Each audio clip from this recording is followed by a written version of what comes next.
Hello bikers, অনেকে আছেন নতুন বাইক কিনতে যাচ্ছেন, কিন্তু একটা জিনিস অনেকেই ক্লিয়ার না, সেটা হচ্ছে ইঞ্জিনের একটা স্পেকটা হচ্ছে লিকুইড কুল ইঞ্জিন, এয়ার কুল ইঞ্জিন অথবা অয়েল কুল ইঞ্জিন। এই যে ইঞ্জিনের স্পেকে ভিন্নতা আছে, এই ভিন্নতাগুলো কি অথবা এই জিনিসগুলো কি, কেন এবং কি প্রবলেম বা কি অ্যাডভান্টেজ পেতে পারি এই লিকুইড কুল ইঞ্জিন, এয়ার কুল ইঞ্জিন অথবা অয়েল কুল ইঞ্জিন থেকে, এটা নিয়ে আজকের আলোচনা। So let's forward. প্রথমেই আসি এয়ার কুল ইঞ্জিন নিয়ে। কিছু বছর আগ পর্যন্ত বাংলাদেশে সব বাইকই ছিল প্রায় এয়ার কুল ইঞ্জিন। কিছু হায়ার সিসি বাইক ছিল যা 2002-03 সালের আগে, সেই বাইকগুলো ছিল আবার অয়েল কুল ইঞ্জিন বা লিকুইড কুল ইঞ্জিন। সো এয়ার কুল ইঞ্জিনটা ম্যাক্সিমাম 150 সিসি বা 160 সিসি যতগুলো বাইক আছে বাংলাদেশে, ম্যাক্সিমাম বাইকেই air cool engine. So air cool ইঞ্জিনটা কি? খুব সিম্পল একটা বিষয়, সেটা হচ্ছে এয়ার কুল ইঞ্জিন বাতাসকে কাজে লাগিয়ে ইঞ্জিনটাকে ঠান্ডা করা। অর্থাৎ আপনি যখন বাইক চালান, বাতাসের ফ্লো এসে ইঞ্জিনের গায়ে লাগে আর সেই বাতাসই ইঞ্জিনটাকে ঠান্ডা করতে সাহায্য করে। এটা হচ্ছে এয়ার কুল ইঞ্জিন। এখন আসি এই ইঞ্জিনের সুবিধাগুলো। এটার মেনটেনেন্স কম, যেহেতু কুলিং কম্পোনেন্টগুলো থাকছে না, সেহেতু এটা বারবার চেঞ্জ করারও কোনো টেনশন নেই। আর ম্যাক্সিমাম বাংলাদেশে যতগুলো বাইক আছে তার মূলত 70 to 80% বাইকই হচ্ছে এয়ার কুল ইঞ্জিন, এবং এই ইঞ্জিনগুলোকে খুব কস্ট ইফেক্টিভ অর্থাৎ লো মেনটেনেন্স কস্ট অ্যারাউন্ড বাইক বলা হয়। এবার আসি এর অসুবিধাগুলো নিয়ে। অসুবিধাগুলো হচ্ছে, একটানা আপনি অনেকক্ষণ এই বাইকটি চালাতে পারবেন না, অর্থাৎ লং ট্যুরের ক্ষেত্রে গেলে ইঞ্জিনকে ঠান্ডা হওয়ার জন্য আপনাকে একটু ব্রেক দিতে হবে, সময় দিতে হবে। ঢাকা সিটির মতো ট্রাফিক জ্যামে এটা যখন একটানা অনেকক্ষণ ধরে অন করা অবস্থায় থাকে, তখন এটা খুব হিট হয়ে যায়, কারণ এটা বাতাসের ফ্লোটা পাচ্ছে না। একটা ব্যাক যেটা দরকার এটা ইঞ্জিনকে ঠান্ডা করার, ওই জিনিসটা হচ্ছে না, যার ফলে এটা হিট আপ হবে প্রচুর। একটানা অনেকক্ষণ যখন হায়ার পেমে বাইকটি চালানো হয়, কোনো ব্রেক যদি আপনি না দেন তাহলে কি হবে? তাহলে আপনার বাইকের মাইলেজ কমে যাবে, হিটিং ইস্যুর কারণে বাইক স্টার্ট অফও হয়ে যেতে পারে। সো আপনাকে তখন ইঞ্জিনটাকে আবার ঠান্ডা করে, অর্থাৎ কিছুক্ষণ ব্রেক দিয়ে রেস্ট নিয়ে দেন গিয়ে আবার স্টার্ট করে তারপর যাত্রা শুরু করতে হতে পারে। এবার আসি অয়েল কুল ইঞ্জিনের ক্ষেত্রে। কিছু বছর আগেও বাংলাদেশে খালি এয়ার কুলই ছিল, যেটা আমি প্রথমেই বলেছি। সো এয়ার কুল এবং লিকুইড কুলের মাঝামাঝি অবস্থানে আমরা অয়েল কুল বাইকের বর্তমান অবস্থা দেখতে পাচ্ছি। বাংলাদেশে কিছুদিন আগেই লঞ্চ হয়েছে টিভিএস অ্যাপাচি RTR 160-4B এবং বাজাজ পালসার 160 NS। এই দুইটি বাইকেই অয়েল কুল সিস্টেমটা রয়েছে। এবার আসি অয়েল কুল ইঞ্জিন কিভাবে কাজ করে। মূলত ইঞ্জিনের মধ্যে যে লুপটা থাকে, অয়েল আমরা যেটাকে বলি মোবিল, সেই ইঞ্জিন অয়েলটুকু সার্কুলেট হয়ে রেডিয়েটর থ্রুতে ঠান্ডা হয়ে আবার এসে ইঞ্জিনে প্রবেশ করে।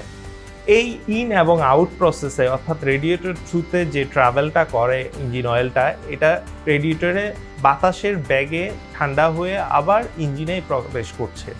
সো এই প্রসেসে গিয়ে ইঞ্জিন অয়েলটা কিছুটা ঠান্ডা হয়ে এসে আবার ইঞ্জিনে যখন প্রবেশ করে, দেন ইঞ্জিনের টেম্পারেচার কমাতে সাহায্য করে। কিন্তু এই অয়েল কুলিং প্রসেসে আমরা বাংলাদেশে যেসব বাইকগুলো পাওয়া যাচ্ছে বলছি, সেই বাইকগুলোতে কোনো রেডিয়েটর ফ্যান আমরা দেখতে পাইনি, অর্থাৎ সম্পূর্ণ প্রাকৃতিক বাতাসে এটা ঠান্ডা হয়ে ইঞ্জিন অয়েলটা আবার ইঞ্জিনে প্রবেশ করছে, দেন টেম্পারেচারটা একটা নির্দিষ্ট সীমার মধ্যে রাখার চেষ্টা করছে। যেহেতু বাইকের ইঞ্জিন অয়েলটি রেডিয়েটর থ্রুতে ঠান্ডা হয়ে আবার ইঞ্জিনে প্রবেশ করছে, সো ইঞ্জিনটাকে টেম্পারেচার বা ক্লাইমেট যেটা কন্ট্রোল করার, সেই ক্লাইমেটটাকে ঠিকমতো কন্ট্রোল করতে পারছে, যার ফলে ইঞ্জিন থেকে অপটিমাম পারফরমেন্স পাওয়া সম্ভব।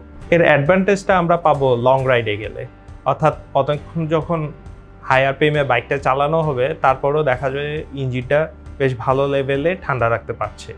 আরেকটা বিষয় হচ্ছে, যখনই সামার সিজনে বা আমরা যখন সিটি রাইডে ট্রাফিকের মধ্যে রাইড করব, তখন এই টেম্পারেচার কন্ট্রোলটা খুব ভালোভাবেই সামলিয়ে নেয় এই অয়েল কুল ইঞ্জিনটি। ওকে, এর অ্যাডভান্টেজগুলো তো আমরা জানলাম, ডিসঅ্যাডভান্টেজগুলো কি?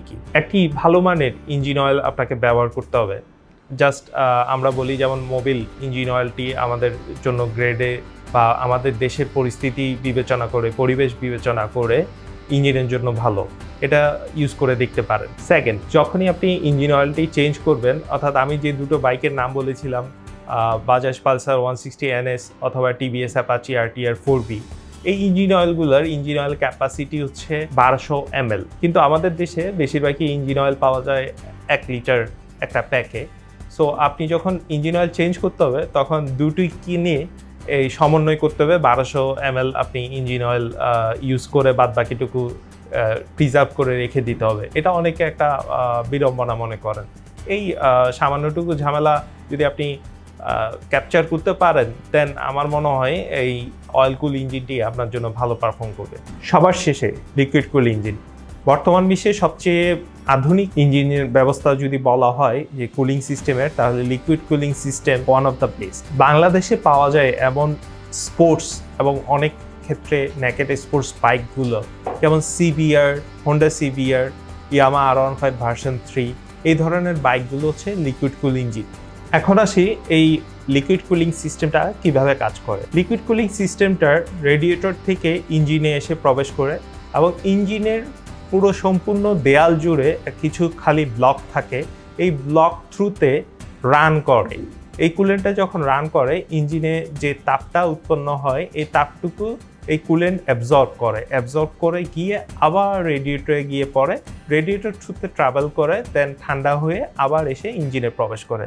মূলত লিকুইড কুলিং সিস্টেম কাজ করে এভাবে। দুটো কারণে এই লিকুইড কুলিং সিস্টেমটা খুব জনপ্রিয়। একটি হচ্ছে ইঞ্জিন ব্লক থ্রুতে এই কুলেন্টটি রান করে রেডিয়েটর থ্রুতে এবং এটা কন্টিনিউয়াস প্রসেস, এবং এখানে যে কুলেন্টটা ইউজ করা হয় কুলেন্টের মধ্যে সুপার কুল এজেন্ট টাইপের কিছু আছে যেটা কেমিক্যাল বেসড, এবং এই কেমিক্যালটার কাজই হচ্ছে ইঞ্জিনের যে ওভারহিট হওয়া এটাকে কনজিউম করে রেডিয়েটর থ্রুতে রান করে এটাকে ঠান্ডা করে দেন গিয়ে ইঞ্জিনে প্রবেশ করা।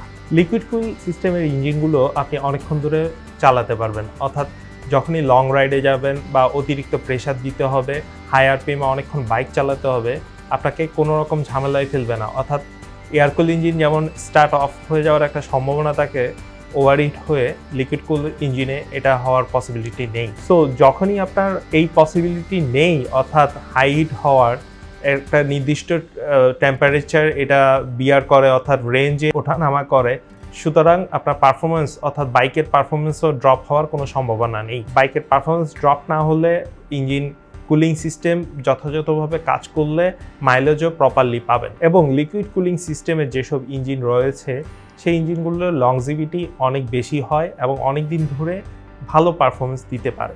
লিকুইড কুলিং সিস্টেমটাই অনেক এক্সপেন্সিভ। এই লিকুইড কুলিং সিস্টেম সমৃদ্ধ যেসব ইঞ্জিন রয়েছে, অর্থাৎ বেশিরভাগই ইঞ্জিন হয় স্পোর্টস বাইকের অথবা নেকেড স্পোর্টস বাইকের। এই স্পোর্টস বাইক এবং নেকেড স্পোর্টস বাইকগুলো খুবই এক্সপেন্সিভ। লিকুইড কুলিং সিস্টেমটার মেনটেনেন্স একটু কঠিন। এক্ষেত্রে যে কুলেন্টটা আছে, কুলেন্টটা একটা পিরিয়ড পর আপনাকে চেঞ্জ করতে হবে, এবং এই কুলেন্টার প্রাইসটাও মূলত বাংলাদেশের মার্কেটে 300 থেকে 1000 টাকার মধ্যে আপনি পেয়ে যাবেন। লিকুইড কুলিং সিস্টেমের যে রেডিয়েটরটি আছে এটি নিয়ে একটু সতর্ক থাকতে হবে, অর্থাৎ সার্ভিসিংয়ের টাইমে, অর্থাৎ যখন বাইক ওয়াশ করা হয় অনেকেই ভুল করে একটা কাজ করেন, হাই স্পিডের পানি দিয়ে অনেকে বাইক ওয়াশ করেন। বিশেষ করে অনেক সার্ভিসিং সেন্টারে এটা দেখা যায়। এই হাই স্পিডের পানি সরাসরি রেডিয়েটরে দেওয়া যাবে না। যখনই আপনি রেডিয়েটরে ওয়াশ করতে যাবেন, এই হাই স্পিড পানি দিয়ে রেডিয়েটরের মধ্যেকার যে ফিনগুলো থাকে, অর্থাৎ খাঁচকাটা যে লোহার অংশটুকু থাকে সেই অংশটুকু বাঁকা হয়ে যাবে। সো এই ক্ষেত্রে সতর্ক থাকতে হবে, রেডিয়েটর কোনোভাবে নষ্ট করা যাবে না। যদি পারেন একটা রেডিয়েটর গার্ড ইউজ করবেন। এক্ষেত্রে হাই স্পিডের পানি অথবা ছোটোখাটো যেসব পাথর হাই স্পিডে রান করার সময় এসে রেডিয়েটর ফিনে লেগে যেতে পারে, তা থেকে রেডিয়েটরটি রক্ষা পাবে। এখন আপনি চিন্তা করতে পারেন কোন কুলিং সিস্টেম সমৃদ্ধ ইঞ্জিন আপনার জন্য পারফেক্ট। প্রথমে বলি এয়ারকুল ইঞ্জিন। আপনি যদি ডেইলি কমিউটার হন, অফিস টু বাসা বা আশেপাশে ঘুরে বেড়াবেন, শহরের মধ্যে খুব বেশি কমিট করা হয়, তাহলে আপনার জন্য এয়ারকুল ইঞ্জিন পারফেক্ট। আবার কিছু কিছু ক্ষেত্রে অনেকে ট্যুর করেন এয়ারকুল ইঞ্জিন নিয়েও। 150 থেকে 160-65 সিসির মধ্যে বেশ কিছু ভালো ইঞ্জিন বিশিষ্ট বাইক রয়েছে বাংলাদেশে, যেগুলো কমিট করেন বা অনেক লং ট্রাভেলও করেন। মূলত এয়ার কুলিং সিস্টেমটা এই জিনিসটা সাজেস্ট করে না, তারপরও তারা দিব্যি ট্রাভেল করে যাচ্ছেন। আপনি যদি কম বাজেটের মধ্যে একটা ডে টু ডে ভালো কমিউটার বাইক চান, তাহলে আপনার জন্য এয়ার কুল সিস্টেমই বেস্ট। আপনার বাজেট যদি হয় মিড লেভেলের, তাহলে আপনি অয়েল কুলিং সিস্টেম সমৃদ্ধ বাইকের দিকে এগিয়ে যেতে পারেন। এক্ষেত্রে আপনি মোটামুটি মিড লেভেলের পারফরমেন্সও পাবেন, মাঝে মাঝে খুব কাছাকাছি বা দূরে কোথাও ঘুরে আসতে পারেন। আর আপনার যদি মনে হয় আপনি পারফরমেন্সটাই আপনার আসল এবং বাজেট কোনো সমস্যা না, সেক্ষেত্রে আপনি লিকুইড কুলিং সিস্টেম সমৃদ্ধ যেসব বাইক অর্থাৎ স্পোর্টস নেকেড স্পোর্টস যেসব বাইকগুলো আছে যেগুলো খুব ভালো পারফরমেন্স দিয়ে থাকে, লং ট্যুরে ভালো ফিডব্যাক দেয় এবং ইঞ্জিনে ভালো প্রেশার নিতে পারে, দেন আপনি লিকুইড কুলিং সিস্টেমের দিকে যেতে পারেন। এই ছিল মোটরসাইকেলের কুলিং সিস্টেম নিয়ে আলোচনা। Stay tune to bike BD channel, subscribe করুন, বেল আইকনটি ক্লিক করে রাখুন যাতে আপনাদের এখানে নতুন নতুন টিপস আসলে আপনি নোটিফিকেশন পেয়ে যান। ভালো থাকবেন, সুস্থ থাকবেন, অবশ্যই হেলমেট পরে বাইক চালাবেন।